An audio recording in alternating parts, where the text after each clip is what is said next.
While on the Grand Circle road trip, Allison and I stopped in at the Grand Canyon National Park. We came in through the east or Desert View Gate. Once inside the park, we immediately began to see some pretty cool wildlife. Right along the roads were elk grazing. We set up camp at Mather Campground for the night. Once we were all settled in there, we decided to go explore the south rim of the Grand Canyon. A lot of beautiful sights to see.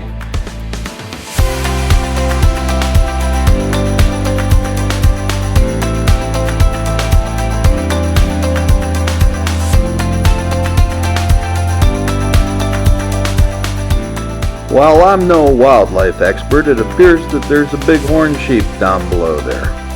Allison and I finished exploring the south rim of the Grand Canyon. What a fantastic place. We wrapped up the day by studying the Bright Angel Trail. We got a short night's rest and hit the trail at first light.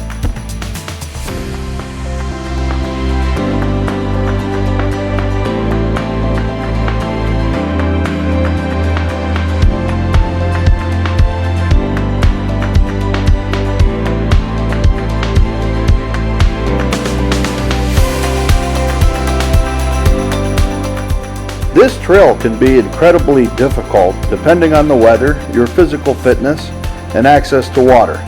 Do not underestimate this hike. This trail is very narrow and can be further complicated by the number of hikers and mules on the trail. Remember, mules always have the right of way regardless of whether they're going uphill or downhill.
Allison and I had now reached Indian Garden, about 4.5 miles and 3,050 feet in elevation loss from the south rim, where we started the Bright Angel Trail.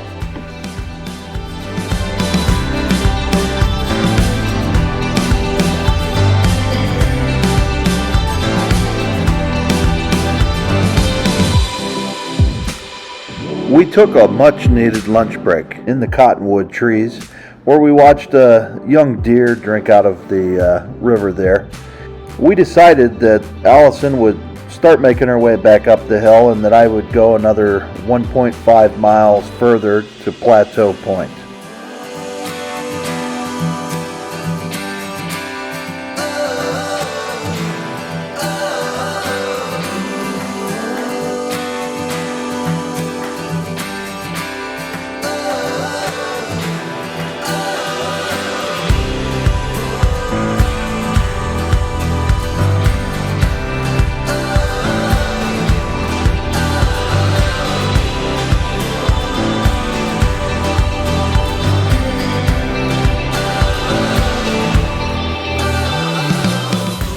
The elevation change from Indian Garden to Plateau Point wasn't any more than about 200 feet difference, mostly flat, no shade.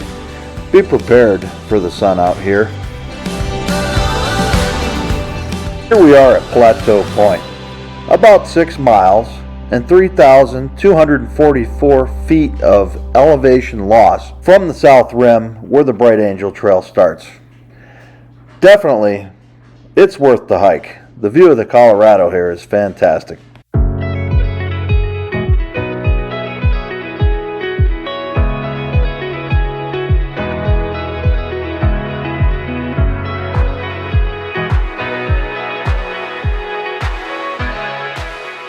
On my return from Plateau Point, I stopped at Indian Garden to resupply on water and take a short rest.